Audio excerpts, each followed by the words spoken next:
Ayun, praise God. Napakabuti ng Panginoon po sa bawat isa at maging sa akin po. So ang pag-uusapan po natin ay, familiar niyo na po to kasi tinuturo to sa learning group. Sino yung may mga learning group dito? Taas po ang mga kamay. Praise God. Ang dami, no? Kung wala pa po, in-encourage po namin kayo na makasama po namin kayo sa learning group kasi talagang marami po kaming natututunan doon. Kahit po kaming mga leader, as in, andae po, parang lahat po kami, lahat tayo, sabay-sabay na lumalagos sa Panginoon. So, ayan. Ang title po ng ating pag-uusapan ay Removing the Weeds, Hearing the Whisper. A heart that listen is a heart that grows. So, handa na po ba ang lahat sa salita ni Lord? So, bunutan pa lang ng damo to sa oras na ito yung pag-uusapan natin. So, ayan. God is always speaking. Makikibasa po yung second paragraph.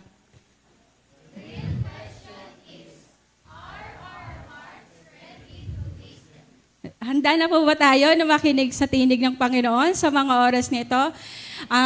Minsan pa tayo po ay lumapit sa Panginoon. Samandali po tayong yumuko. Yes, Lord God. Hallelujah, Jesus, Lord. Panginoon, maraming salamat po sa mga oras pong ito na magbibigay po ng sustansya sa amin ang mga salita mo, Panginoon. Salamat po sa mga mensahe na ipagkakalob niyo po sa amin upang mas lumakas po kami, Panginoon Lord God, sa aming spiritual life, Panginoon. Ang iyong lingkod, Panginoon Lord God, ay gamitin niyo lang pong kasangkapan, yung buhay, at yung tinig ko po, Panginoon Lord God, ay gamitin niyo lang po sa bawat letra, Panginoon, word na lumalabas po sa mga labi ko. Ikaw po, Panginoon, ang mahayag, Panginoon Lord Jesus. Walang kulang, walang labis, Panginoon. Sapat po, Panginoon Lord God, sa aming kailangan ngayong araw na ito. Salamat po sa pagtuturo niyo po, Panginoon Lord God, sa kalagitnaang ito, Panginoon. Samahan niyo po kami ng iyong banal mong dugo at banal mong espiritu, Panginoon Lord Jesus. I-cover niyo po kami, Panginoon Lord God. Kinakancel po namin ang gawa ng kaaway.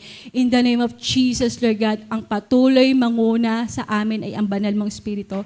Lord, ang aming spiritual na tenga at mata po na spiritual na mata po namin ay patuloy niyo pong buksan. At malaya po kayong kumilos sa aming mga puso, Panginoon Lord God. At handa na po kami, Panginoon Lord God, na magpaturo sa iyo. Dahil naniniwala po kami na kapag po kami tinuturuan mo, mas lalo po kaming lalago at mas lalo po kaming mapapalapit sa iyo.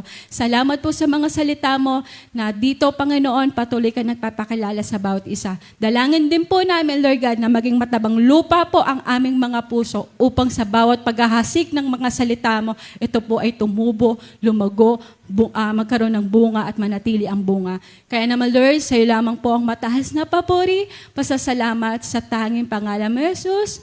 Amen. Yan. Praise God. So, ayan, sinasabi dito, God is always speaking. Naniniwala po ba kayo na si Lord ay nangungusap? Na si Lord, kahit sa mga simpleng bagay o pangyayari nangungusap siya. Parang parang may naalala ako bago ata tayo nag-youth cup na parang si Trisha, parang di ba siya may shinare siya doon. Yung naghahanap lang siya ng damit. Naalala mo ba? Tapos shinare niya doon sa GC. Na doon pa lang sa mga pangyayaring yun, nangungusap ang Panginoon. So, si Lord ay nagsasalita sa bawat isa. Kahit mga bata man yan, nangungusap si Lord. Ganon kabuti ang Panginoon sa atin. So, ayan, the real question is, are our heart ready to listen? So, ayun po. Sinasabi po sa John 10:27, makikibasa po. 1, 2, 3. Basa.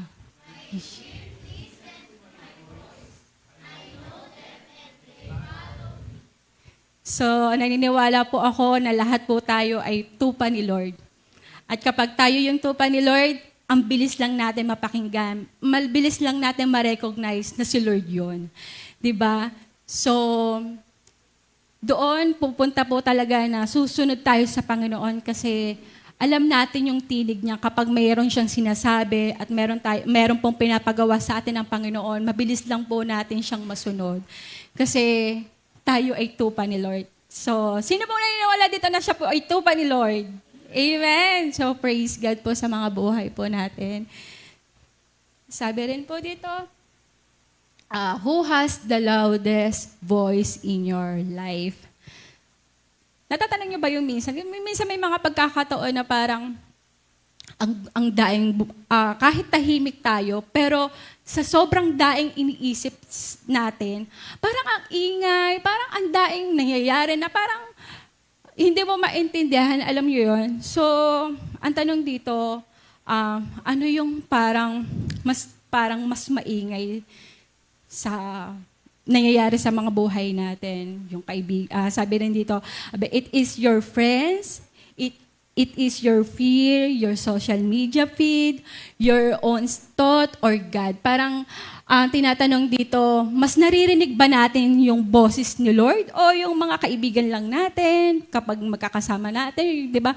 Tipong, imbis halimbawa may mga problema tayo, imbis kay Lord tayo lumapit, sinasabi natin sa Kanya, pero sometimes dumadating sa punto na pupunta muna ako sa kaibigan ko, ano kaya yung sasabihin niya. So, minsan yung takot ba, yung napapakinggan natin sa mga buhay natin. Sa social media na ba yung nagpapatakbo ng buhay natin? Kasi ngayong henerasyon, talagang,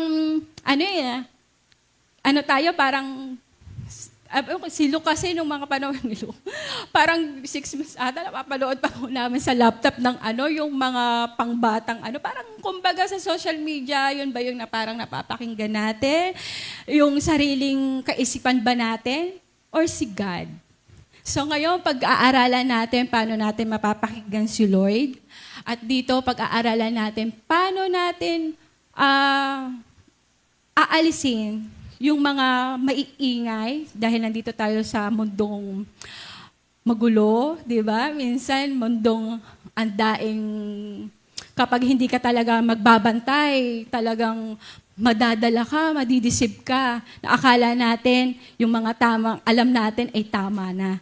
So, dito, mapag-aaralan natin yan. Sabi dito, imagine trying to hear a whisper while standing sa harap ng loudspeaker. Parang, kumbaga, imagine nyo, kapag nandun tayo sa, pag nakaharap tayo sa speaker, di ba maingay? Naririnig pa ba natin yung boses ni Lord? So, parang ngayon lang yung illustration. Parang dito sa mundo, dahil kasi pumapasok sa mga youth at naiintindihan namin kayo kasi nagdumaan din kami sa ganyan. Ano ba yung mas napapakinggan ba natin? Yung kaibigan natin? Yung mga takot ba natin?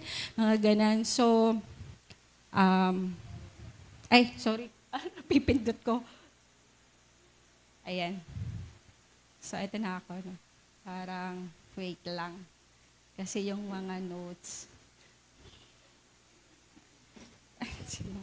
Sige. Ayan. Sabi rin din po dito sa next slide, the big problem today's generation is surrounded by noise. Totoo.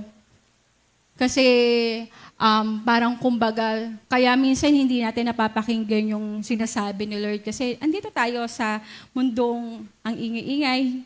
Minsan pag manonood ka sa mga balita, parang kumbaga, hindi na natin alam kung sino yung mga tama at sino yung mga mali. Tapos hanggang sa parang sa amin, sa mga edad namin, pag napapanood namin yung balita, tataas na naman yung ganito, magtataas na naman yung mga bilihin. So sa inyo namang mga youth, parang mapanood nyo doon, yung mga trending, makikiuso ako, mga ganyan.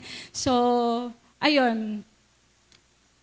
Sinasabi rin dito, today's generation is surrounded by noise, endless scrolling. Yan nga, sinasabi ko, yung notification, peer pressure na parang, kumbaga, yung parang, yung nakaka-impluwensya sa atin, ganyan, comparison, parang kumbaga dumadating tayo sa puntong parang kinukumpara natin yung mga bagay, sarili natin, buti pa sila, buti pa siya, mga ganyan.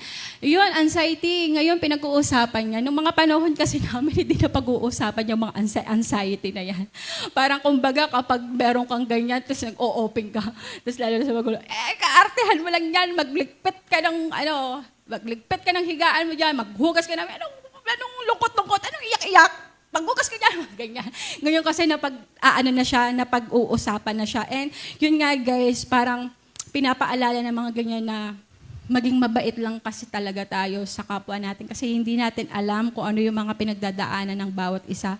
Pero salamat na lang sa Panginoon kasi yung mga bagay na yan, anxiety, siya yung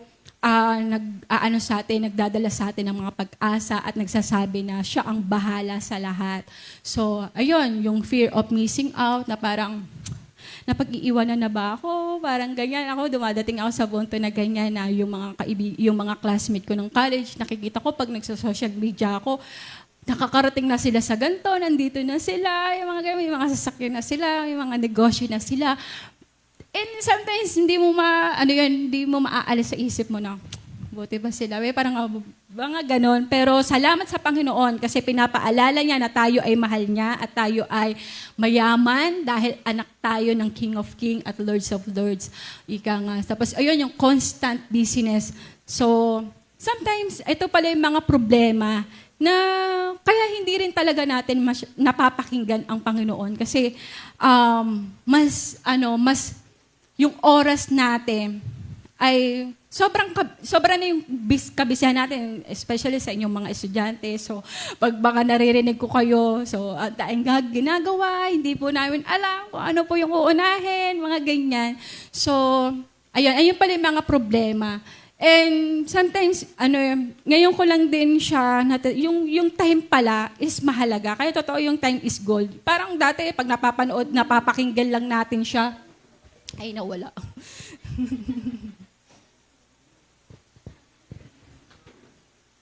Nawala. So, nandun na tayo, di ba? So, ayun pala yung mga minsan na problema na doon pala natin maiintindihan kung gaano kaimportante ang oras. Kasi syempre, kapag lumipas na yung oras na nangyari, hindi mo na talaga siya mababalik pa.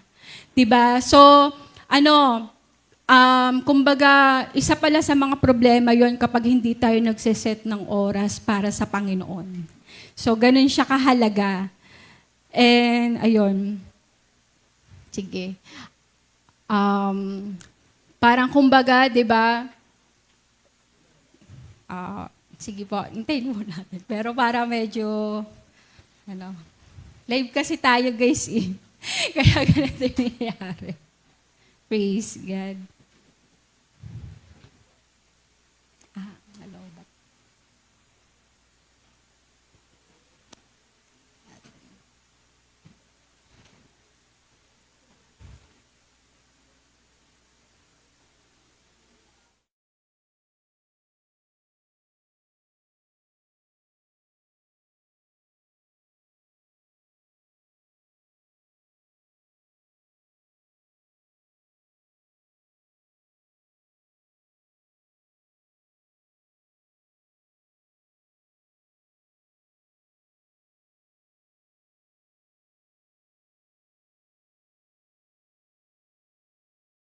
So, ito yung mga nagiging problema talaga natin. So, sabi dito, we ask God, why don't you speak? Minsan, di ba, pili natin, Lord, parang hindi ka naman nagsasalita, parang wala naman po akong nare-receive ng mga sinasabi mo. Di ba? Pero, ito pala yung mga ilan sa mga problema kung bakit hindi natin marinig yung tinig ng Panginoon. So, ngayon, sa mga oras nito, evaluate natin yung sarili natin. Oo nga, no? Bakit hindi natin naririnig ang Panginoon? Kasi ayan yung mga problema. Sabi dito, but maybe God is asking, will you slow down long enough to listen? Minsan, sa sobrang andaming mga gumugulo sa isip natin, sa puso natin, kailangan lang pala natin na tumigil or huminto at talagang makinig. Diba? Kasi sometimes, di ba, pag talaga sobrang magulo na yung buhay natin or magulo yung sitwasyon natin, pupunta tayo sa room natin at doon tayo magpe-pray. Lord, kasi ganito yung nangyayari. Kasi siya, Lord, alam mo, nasasaktan talaga ako. Ang dahil nating sinasabi, si Lord kasi napaka-gentleman. Si Lord, hindi yan magsasalita kapag meron ka sinasabi. Siya yung Panginoon na hindi katulad natin na kunwari sa magkaibigan or magkasintahan. Di ba pag magkaaway kayo, talagang nagbabatuhan kayo ng salita, talagang si Lord, hindi siya ganun. Hindi siya makikipagsabayan sa atin ng rant-rant natin.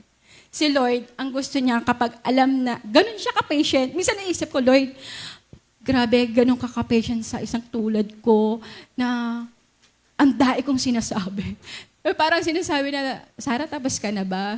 Sige, ito kasi yung nangyayari. Kaya ganito nangyayari kasi ito.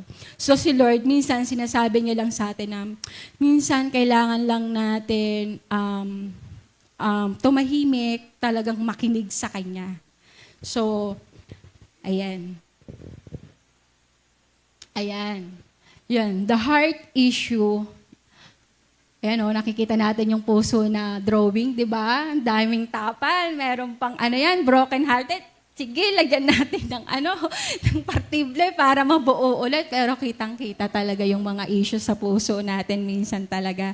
At dito, sinasabi dito, the greatest obstacle is not outside us, it's inside us. Diba? Minsan, yung katabi mo, hindi mo alam. Meron ng tapal yan sa puso niya or minsan duguan na yan, hindi yan makikita sa panlabas. And salamat na lang sa Panginoon kasi si Lord ang nakakakita nan. At buti na lang si Lord, siya kasi yung talagang makakakita sa kaloob-looban natin. Wala talaga tayong matatago sa Panginoon. Wala tayong kahit anong talakbong natin na kumot, makikita tayo ng Panginoon. So, sinasabi rin dito, the weeds in our heart grow quietly. 'Di ba? Minsan sinasabi ng pride natin, I know better. Yung parang tipong alam ko na 'yan. Parang kumbaga alam ko naman, parang minsan nagsasalita, parang andyan naman si Lord, pero kaya ko na naman 'to parang ganyan. Parang ganun, 'di ba? Minsan ayan, yung sin said hide it. So, malalaman natin na kapag every time talaga na meron tayong mga sin, di ba? Sinasabi lang din minsan ng kaaway na, maliit lang yan, hindi naman yan, parang okay lang yan, kahit wag mo nang sabihin. Kaya, sorry, hindi ko napanood yung turo ni Kuya JR, pero about, confession ba? Repentance? Ganon ka-importante ang nagko-confess kay Lord at nagre-repent kay Lord. Alam niyo kung bakit? Kasi si Lord, kita niya yung kasalanan natin. At kapag tinatago natin yung mga kasalanan na yan, unang-unang natin dyan, sarili lang natin niloloko natin. Yung pag hindi mo pa sinasabi yung mga kasalanan natin kay Lord na parang, okay lang yan, maliit lang naman yun parang, kaya ko lang naman to sinabi kasi para, yung mga, like lies, yung parang maliit lang na kasinungalingan, parang ganyan. Pero, sin pa rin kasi siya, di ba? Yung, makikipag-date ako or kaya makikipagkita ako sa kaibigan ko pero sabihin ko sa nanay ko na may gagawin po kaming project di ba? Mga ganyan. So, sin siya. Pero sinasabi rin dito, minsan ng puso natin, itago na lang natin yan, parang ganyan, wag na lang natin. Pero kasi nakikita yan ng Lord, kaya ganun ka-importante ang mag-repent at mag-confess sa Panginoon. Kasi dito tayo nagiging malaya. Yung tipong sumusunod tayo sa Panginoon nung wala tayong bitbit at wala tayong tinatago at walang pagkukunwari. And sino dito na kapag sinabi niya yung totoo sa Panginoon, para bang wala, napakagaan, parang pring-pring na ako. Parang ganyan. So, yan yung sinasabi na minsan ng mga issue ng puso natin. Ayan, yung busyness, say later. Yung parang, Lord, gagawin ko muna to. Sige po, basta parang naalala ko na, Lord, napagod na rin po kasi ako kasi di ba magbabalot ako ng Xiaomi kasi di ba may tindahan ako sa harap ng school. So, minsan, gigising na lang po ako ng gantong oras, Lord, tsaka ako makipag-usap sa'yo. Maya-maya na po, tapusin ko lang po. Hindi rin naman nagawa. So, minsan, yung mga ganyang maliliit na mga pangyayari, dapat nagiging alerto tayo dyan. 'Di ba? Sinasabi rin dito, fear says, what if I'm wrong? 'Di ba? May mga ganyan kaya tayo minsan hindi na rin nagpapatuloy kasi nangunguna yung mga takot natin eh. Kasi yan yung mga sinasabi. Tapos, sinasabi rin dito, doubt says, God does not speak to me. Parang, di ba? Parang hindi rin naman nagsasalita si Lord. Parang, parang baka wala rin akong mapala, parang ganyan. Pero, yung mga ganyang palang, parang, akala natin yung damong maliliit na yan. Pag yan hinayaan natin sa puso natin, hindi tayo, parang kumbaga sa halaman na, may isang halaman, tapos maraming damo sa paligid. Hindi tayo lalago. At ang pangit tignan, nakakita na ba kayo ng ganon? Na may halaman na maganda, tapos pinapaligburan ng mga damo. Di ba parang ang duming tignan? Parang hindi mo ma-recognize yung ganda nung halaman, yung ganda nung itsura nung halaman, lalo na pag may namumulaklak, tapos ang daming damo. So, hindi siya maganda ring pagmasdan. So, ganyan tayo minsan sa buhay natin. And sinasabi dito, the real problem is not God silent. It's our grounded heart. Minsan, di ba, minsan dumadating pa sa punto, si Lord pa yung nasisisi natin, di ba? Na Lord, ito ba yung gusto mo na mangyari sa akin? Nagkaganto po yung buhay ko, parang wala na po akong pag-asa. Tayo rin naman talaga, alam niyo yun, ganon kabuti si Lord. Pag dumadating tayo sa punto na ganon yung sinasabi natin sa Panginoon, di ba?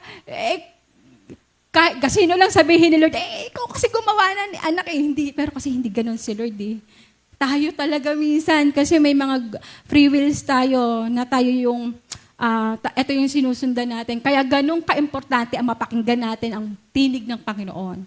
So, ayun, yung puso natin, kailangan natin ipa-check up yan sa Panginoon. Yung puso na meron tayo. Kasi, di ba, si Lord tumitingin sa mga puso natin. Paano kung ganito yung puso natin?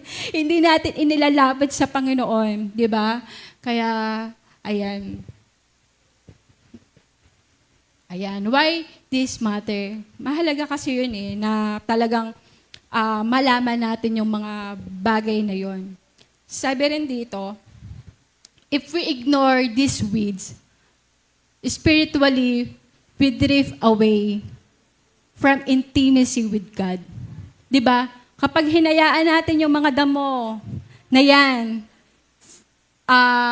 parang kumbaga, sinasabi dito, makakapagpalayo sa atin sa Panginoon Parang kumbaga, hindi tayo ganun, hindi tayo malayang makakapagpahayag sa Panginoon kasi pag talaga intimacy yung pinag-uusapan, oras-oras talagang matatawag natin ang Panginoon na Lord, ito yung nangyayari sa akin. Lord, salamat po kasi natapos po ako sa assignment. Lord, ganito, ganyan. Pero kung ang puso natin ay pinapalibutan ng mga damong yan para hindi tayo lumago, ganyan yung mayayari sa atin. And sinasabi rin dito, prayer becomes routine. Parang nangyayari, magpa-pray ako kasi sabi nila Ate Sara, nila Kuya Cedric, o nila Pastor, mag-pray daw araw-araw. Although, oo. Pero kasi, kapag ginagawa mo lang yon para lang basta na lang mag-pray, di ba? Parang, kaya tayo nagpe-pray. Kasi para mas makilala natin at para mas makapagpalapit tayo sa Panginoon. So, hindi natin siya yung parang nag-pray na lang. Di ba? Kasi, ayun nga, pag talaga hinayaan natin yun, basta na lang, parang masabihan na lang nagpe-pray tayo para malaman lang nila na nagpe-pray tayo. So, sinasabi rin dito, God voice become unfamiliar. At dumadating tayo sa puntong, nagtatakpa, kay Lord kaya yun? Boses kaya ni Lord yun? Parang hindi ko alam Diba? Kaya pag pala may mga damo tayo sa mga buhay natin para hindi tayo lumago, yan yung mga mayayari. And dun tayo papasok na, galing pala kay Lord to, will kaya to ni Lord? Kasi dahil hindi tayo ganun palaging nakikipag-usap or nakikinig sa Panginoon, wala, hindi natin talaga siya mapapakinggan. At parang hindi natin alam kung tinig niya ba yun o hindi.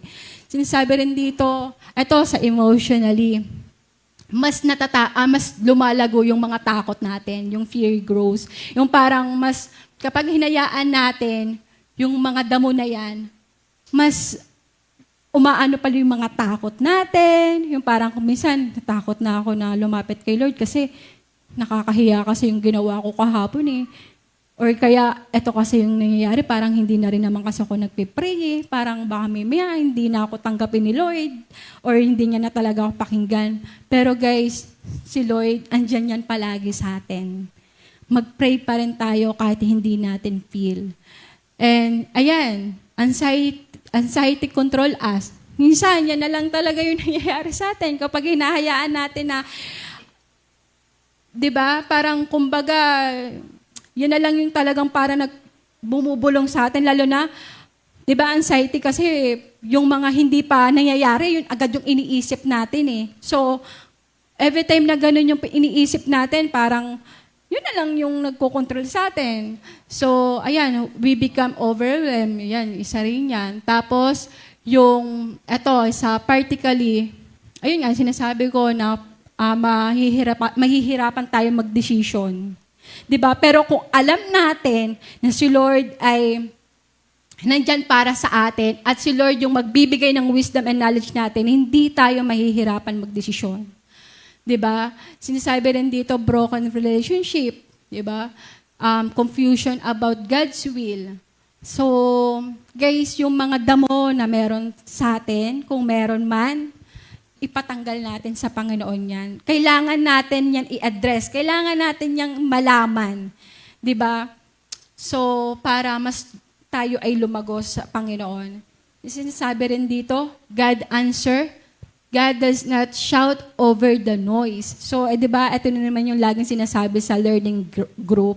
Si Lord kasi hindi siya yung laging sumisigaw sa atin. Kasi kung tayo ay malapit sa Panginoon, sasabihin niya lang niya ng banayad. Diba? Anak, meron ka pang dyan, experience ko kasi yung tipong, anak, okay lang yan, nandito lang naman ako. Yung pagtingin ko sa'yo ay hindi mababago. Diba? Parang kumbaga, kung punong-puno ng galit yung puso ko o yung isip ko na magulo, baka hindi ko yung pakinggan kasi galit ka eh. Ayun yung laman ng puso mo eh. Pero dahil, alam mo, si Lord, banayad lang siyang magsalita sa mga anak niya. Kasi alam niya na kapag ganun yung tinig niya, kahit maliit na boses yan, since alam natin at malapit tayo sa Panginoon, maniniwala tayo sa sinasabi niya. So, salamat sa Panginoon. Ayan, dito na tayo kung paano tanggalin yung mga damo na yan. Sinasabi rin dito yung key truth. A healing heart hears God more clearly. A healthy heart hears God more clearly. Parang, kumbaga, yung puso natin, nakita nyo naman yung puso kanina, na broken na, may tapal na, so parang ang daming pinagdaanan na yon. So, pero kung ang puso natin ay pinupunuan natin ng mga salita ng Panginoon, di ba? Parang andun talaga yung nutrient at andun yung healthy yung puso natin. At kapag napakinggan natin ng Panginoon, talagang malinaw na malinaw sa ating isip, sa ating puso na si Lord yun. And sinasabi rin dito, yung key points, since block intimacy. Second point, yung busyness is still attention. Third point is self-will, resist God. And fourth point is friendship with Jesus must come first. Parang kumbaga, di ba yung kasalanan din kasi talaga yung nagpapaano sa natin yung pagkalapit natin sa Panginoon. Kaya importante talaga yung mag-confess at magrepent eh. Tapos yung sa sobrang kabisihan natin, di ba? Dumadating sa punto na hindi tayo, sa sobrang kabisihan natin, yung attention natin na natin sa ibang bagay na imbis doon sa sinasabi ng Panginoon. At yun, kailangan nating ipabunot yan sa Panginoon. Kumbaga nga sabi, di ba, bunutin mo yung mga damo sa buhay mo na nagbablock ng intimacy mo kay Lord. real life, example, you pray every night, but spend 5 hours on your phone, tapos 5 minutes lang kay Jesus. Parang, di ba, maririnig ba natin kay Lord kapag maliit lang yung oras na binibigay natin? Yung parang, di ba, kumbaga sa pakipag-usap kapag hindi pa tapos yung sinasabi, tas aalis ka na or hindi natin siya nauupuan, hindi natin siya ganun, hindi na talaga natin siya maiintindihan. Kaya, ayun, sinasabi nga, di ba, sa James 4:8, draw near to God and He will draw near to you. So tayo muna yung lalapit sa Panginoon. Di ba? Para mas maintindihan natin siya sa mga sinasabi niya sa atin. At doon, makikita natin na magiging familiar yung boses ng Panginoon sa atin. Hindi na tayo mahihirapan pa.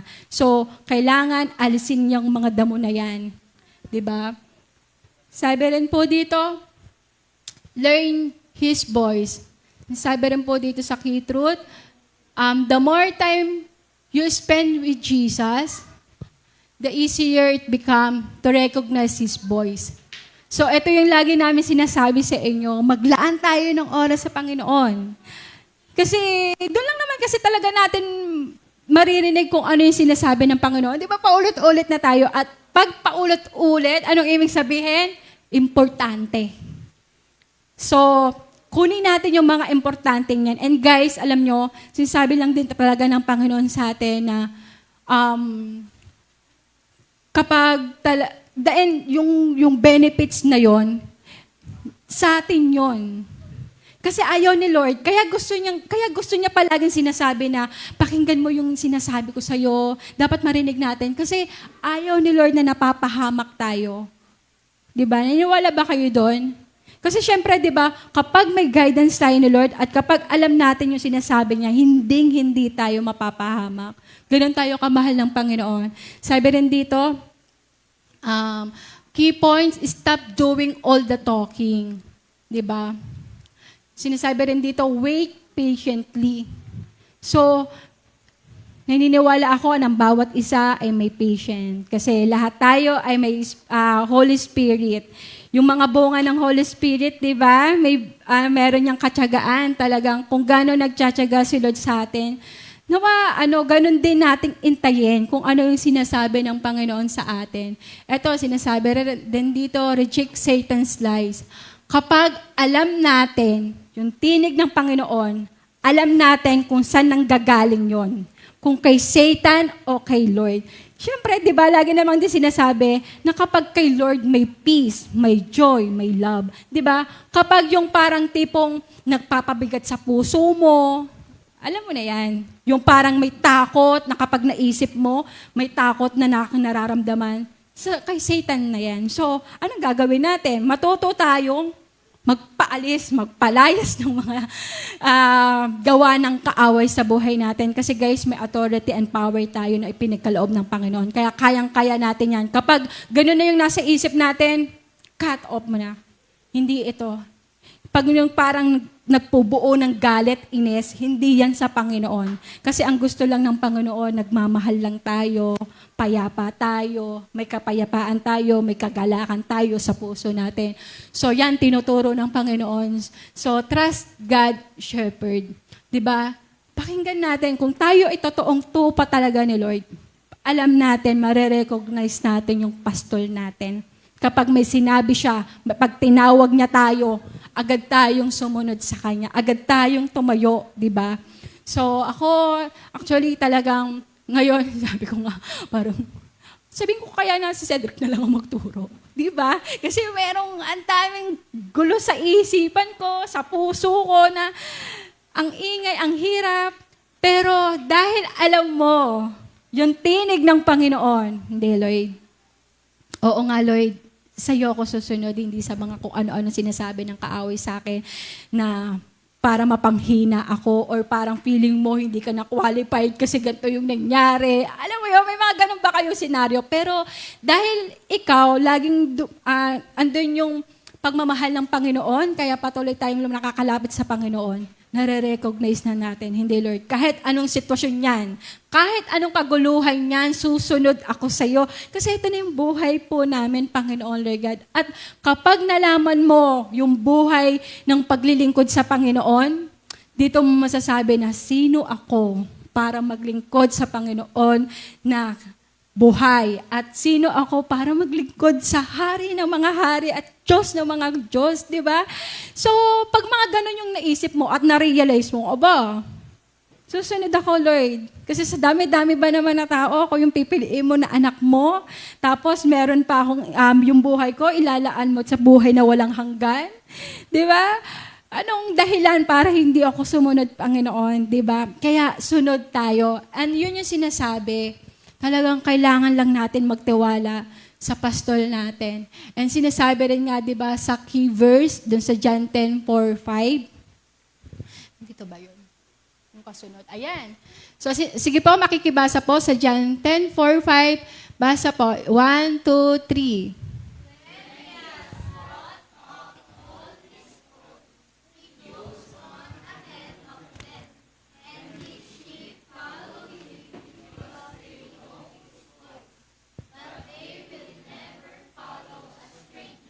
Oh,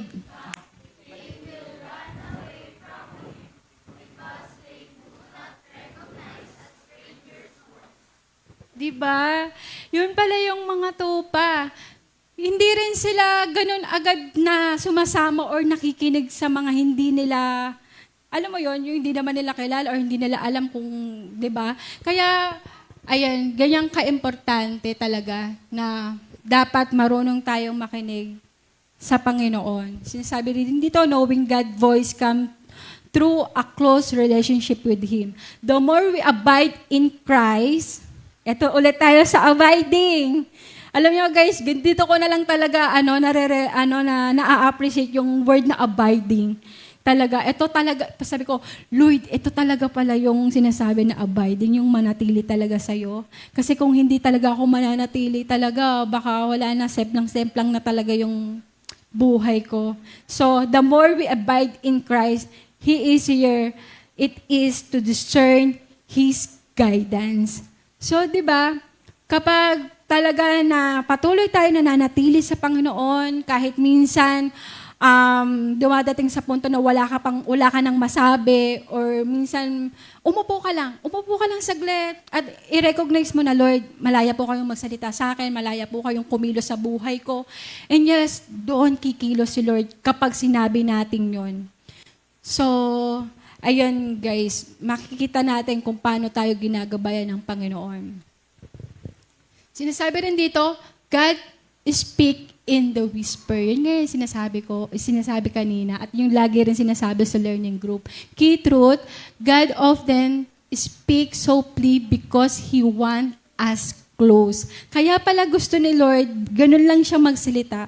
Kasi gusto niya, syempre, di ba, kapag close talaga tayo sa Panginoon, kahit maliit na tinig yan, mapapakinggan natin yan. At kaya lang din maliit lang ang tinig ng Lord para i-discern natin sa puso natin na kailangan kong lumapit sa Panginoon para mapakinggan natin yung tinig niya. So sinasabi rin dito, God is not always in the loud moment. Yun nga yung sinasabi ko sa inyo kanina.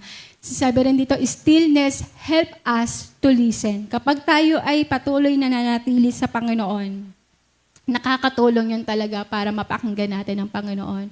And quiet heart, hear better. Diba? Kapag talaga dumadating sa punto na mas pinipili nating sumandaling tumahimik muna, kung ano yung... guys, ini-encourage ko yung ewan ko sa learning group ko kasi sinasabi ko, yung mag-journal ka ng conversation yung dalawa ni Lloyd. Alam nyo guys, kapag yun nagawa nyo, tutulo talaga yung luha nyo. Kapag yung tipong, kunyari, ako, Sarah, yung Sarah, Lloyd, ano po yung gusto nyong sabihin sa akin? Or kaya, bakit nyo po ako mahal? Sumandali lang kayo ng katahimikan, sasagot si Lloyd. Tapos sasabihin niya doon, kasi mahal na mahal kita, Sarah, kaya kita nagustuhan. Kasi nakikita ko, ganito yung ginagawa mo. Yung mga ganon. Doon talaga sabi ko, kaya doon mo mapipil na, grabe, nangungusap si Lord sa akin. So, encourage ko kayo na ganon yung gawin natin. Minsan, pag hindi kayo, sa journal nyo, isingit nyo yon yung conversation na yon. At doon, makikinig, doon magsasalita ang Panginoon. Sinasabi rin dito sa, key verse ng 1 King 19:11-13. Sige po. Ay, eto. Makikibasa, mali. Ayan. Makikibasa nga po ang verse na ito. 1 King 19, verse 11-13. 1, 2, 3, basa.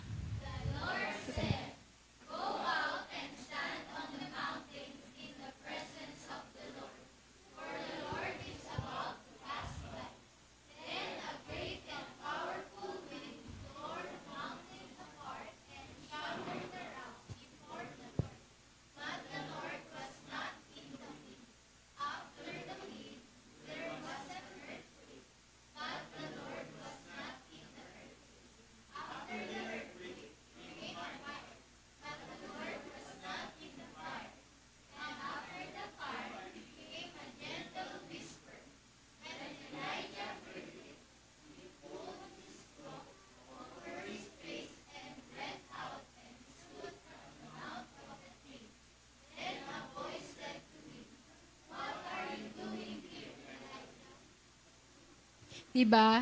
Praise God. So, sinasabi rin diba dito, don't expect God to speak only through extraordinary event. He often speak in stillness. So, diba, ang dahing nangyari doon na sinasabi rin dito, yung lumabas ka, tumayo ka sa ibabaw ng bundok sa harapan ko. Pagkasabi nito'y dumaan si Yahweh at umihip ang napakalakas na hangin. Sumabog ang bundok at nagkadurog-durog ang mga bato sa lakas ng hangin, ngunit wala sa hangin si Yahweh. Nang tumigil ang hangin ay lumindol, ngunit wala sa lindol si Yahweh. Pagkalipas ng lindol ay kumidlat, ngunit wala rin sa kidlat si Yahweh. Pagkalipas ng kidlat, narinig niya ang isang banayad na tinig. Di ba? Yung banayad na tinig. Lumabas si Elias, tinakpa ng balabal ang kanyang mukha at naghintay sa bunganga ng kuweba. Narinig niya ang isang tinig na nagsabi, Elias, anong ginagawa mo rito? So siguro kung si Elias nung pag mga naririnig yung mga ganong nangyari, baka, ano kaya siya? Manatili pa kaya siya doon? Siguro pag yung tayo tatakot na ako kasi kumikidlat na, meron ng kung ano-ano nangyayari. Pero ganun ka-powerful yung pananatili natin sa Panginoon para natin mapakinggan siya. Kasi after noon, di ba, nanatili pa rin siya doon. Pero, ayun, doon niya napakinggan yung sinasabi ng Panginoon. Sinasabi rin dito, a quiet heart is better able to hear God's voice. So, ayan. Sinasabi rin dito, ayan. Ito, i-favorite ko to sa learning group namin yung star.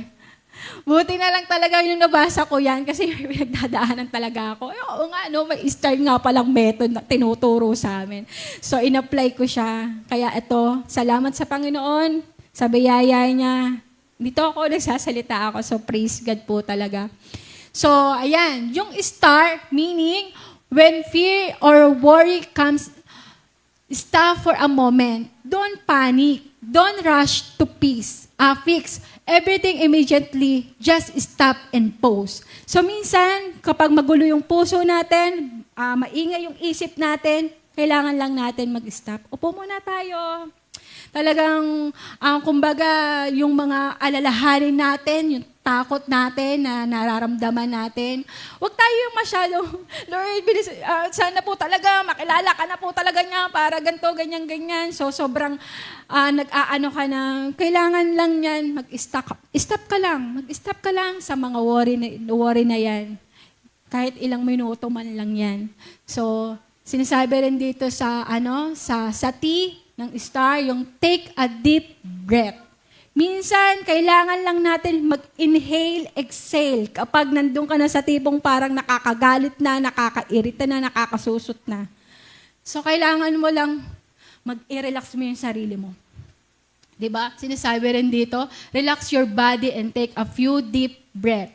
Breathing slowly help calm your mind and heart so you can focus on God instead of your fear.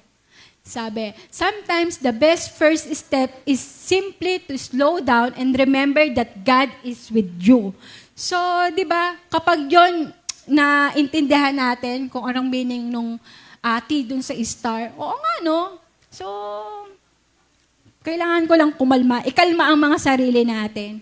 So, at alalahanin na hindi ako nag-iisa, hindi ako iiwan ng Panginoon, hindi niya ako papabayaan.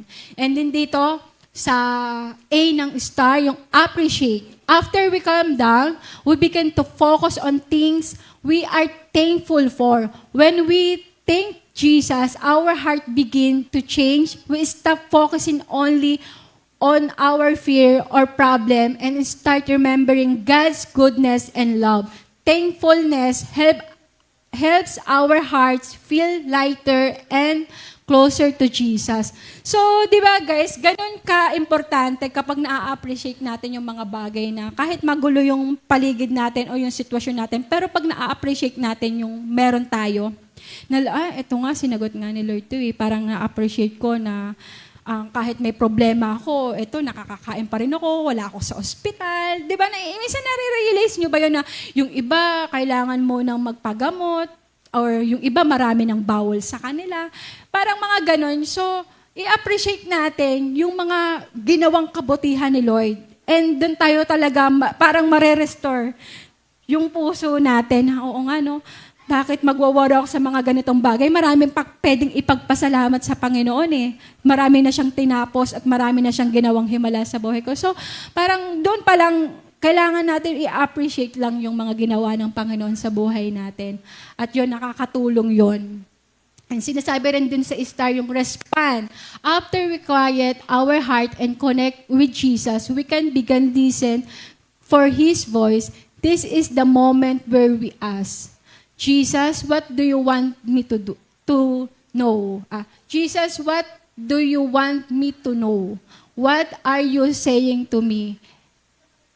Is this something you want to me to do? So, after nung stop, yung take a deep breath, appreciate, ano yung i-respond na lang natin sa Panginoon? So, ayan, parang kumbaga, ano yung next na step? So parang kumbaga, kumalma ka na parang naalala mo na yung mga kabutihan ng Panginoon. So ano yung next? Ano yung dapat po ko pong gawin, Panginoon?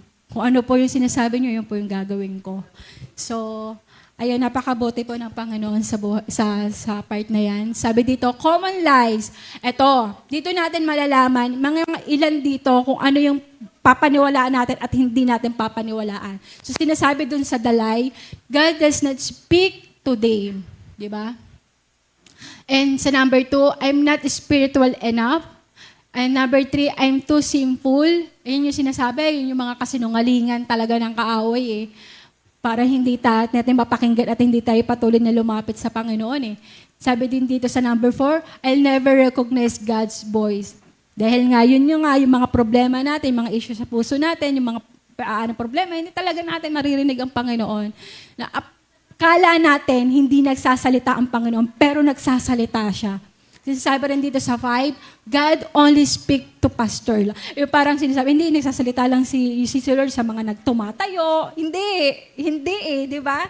Buhay at patotoo si Tricia, yung nag-aayos siya ng mga gamit niya, nagsasalita si Lord sa kanya, dahil niyang na-realize, di ba? Dun sa paghahanap ng Kaya hindi lang po sa amin at hindi lang kay pastor siya nagsasalita. Yan lang yung mga kasinungalingan ng kaaway para hindi na lang natin talaga mapakinggan yung sinasabi ng Lord at hindi lang tayo lumapit na sa Kanya. Pero ito yung katotohanan na sinasabi ng Panginoon. Sabi sa number 1, God is still speak to His children. Sinasabi nga, di ba, dun sa John 10:27, nagsasalita si Lord talaga sa mga anak niya. Sino ang anak ng Panginoon dito? Taas ang kamay. Amen. Di ba? Kaya sinasabi rin dito, Jesus calls ordinary people. Talagang, kumbaga, si Lord talaga yung patuloy na tumatawag sa atin kahit parang hindi tayo yung parang karapat-dapat, pero totoong tumatawag siya kahit sinong mga tao. Pwedeng-pwede tayo maglingkod sa Panginoon. Sinasabi rin dito, grace restores us when we repent. So, totoo yun. Yung biyaya talaga ng Panginoon, yun yung sinasabi ko sa inyo. Kapag inaalala natin, kapag usapang biyaya ng Panginoon, di ba nare-restore yung puso natin, kaya tayo patuloy na nagpapatuloy sa Panginoon. Sinabi rin po sa number 4, my sheep know my voice. So, tayong mga tupa niya, tayong mga anak niya, alam natin kung ano yung tinig ng Panginoon. Yan yung totoo, sinasabi ng Panginoon. Sabi rin po sa number 5, God desires relationship with every believer. So, ayun guys. And, malapit na tayo. This is the Gospel Connection. Today's message is not about becoming better listener. It's about becoming closer follower of Jesus. So, hindi lang tayo basta mapakinggan lang natin ang Panginoon. So sa bawat pakikinig natin ng mga sinasabi ng Panginoon, dapat andun na nilalakaran natin yung mga napapakinggan natin. Andun na napatuloy dapat natin sinusunod kung ano yung sinasabi niya. Kasi napapakinggan nga natin, pero kung hindi naman natin ina-apply or hindi natin ginagawa, anong sense, di ba? Parang kumbaga sa kami mga magulang, kapag may sinasabi kaming sinasabi mga bagay sa mga anak namin, tapos hindi kami sinusunod, parang wala lang yung mga sinabi namin. So, ganun din dapat tayo sa Panginoon. Kapag may sinasabi ang Panginoon na kapag merong, kunyari, pinapagawa siya na kailangan sumunod tayo, o mahalin mo pa rin yung kaaway mo, mahalin mo pa rin yung nakapanakit sa'yo. Doon pa naman napakahirap ng part na yon. So, kapag John ginawa mo, ganun kagaan yung nasunod natin ng Panginoon. So, yan din yung sinasabi. Sinasabi rin dito, Jesus did not die merely to forgive our sin. He died so we could know Him, walk with Him, hear Him, follow Him. Diba? Sinasabi rin dito, the shepherd still call his sheep and the cross open the way for relationship. So, ayan po. The solution. Ayan nga. Buti na lang. Salamat sa Panginoon kasi tinuturoan niya tayo kung paano malagpasan talaga yung mga pinagdadaanan natin at kung paano tanggalin yung mga damo sa puso natin. Sinasabi rin dito yung, yung sa star, yung stop, pause, diba? Yung T, take a breath. Yung A, appreciate, remember God's goodness. Response, listen, obey, and repeat, a lifestyle of listening produce a lifetime of following. Ayan, the result. Ayan nabunot na yung damo.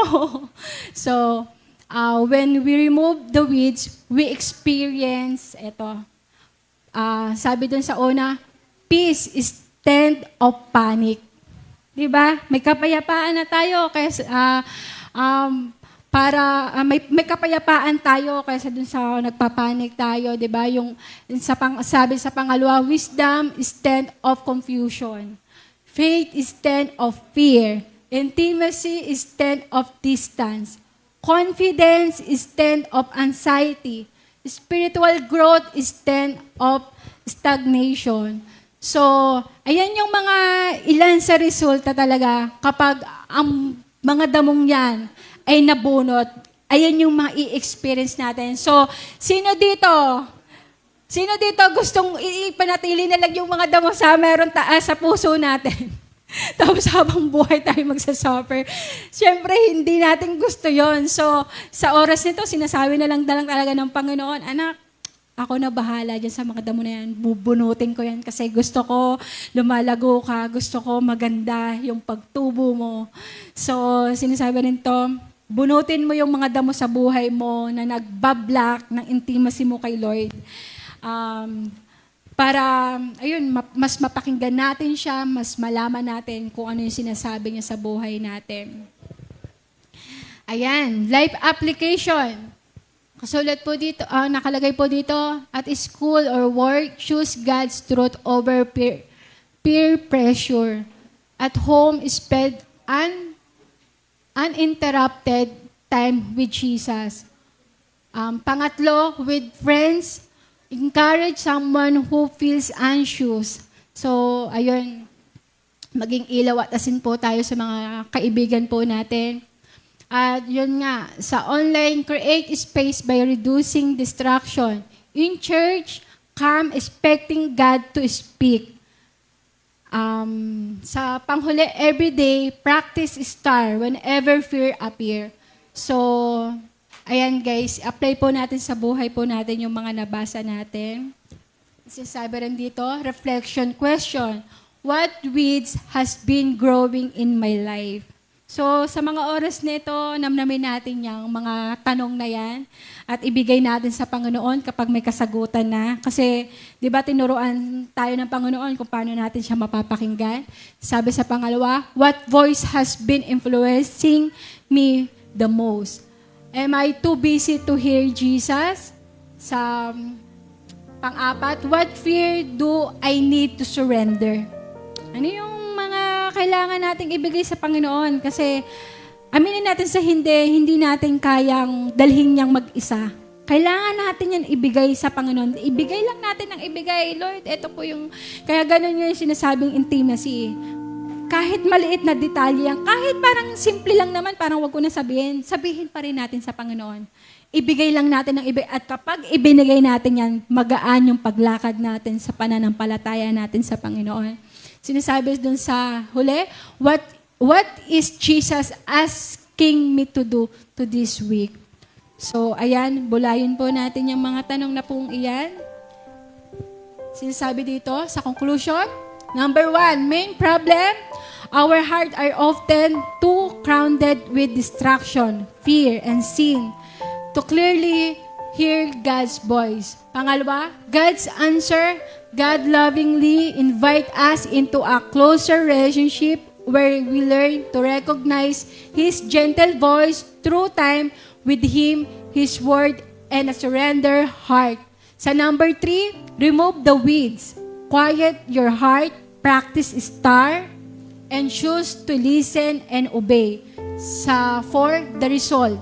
As we stay close to Jesus, we experience peace, wisdom, confidence, and spiritual growth because His voice becoming clearer in our daily lives. Diba? So, sinasabi rin dito, God whisper is stronger than the world's noise when your heart is surrendered to Him. So, praise God. Sa Diyos po ang papuri at pasasalamat. Kaya minsan pa po, palakpakan po natin ang Panginoon dahil tinuruan niyo po tayo paano natin siya pakinggan. Praise God.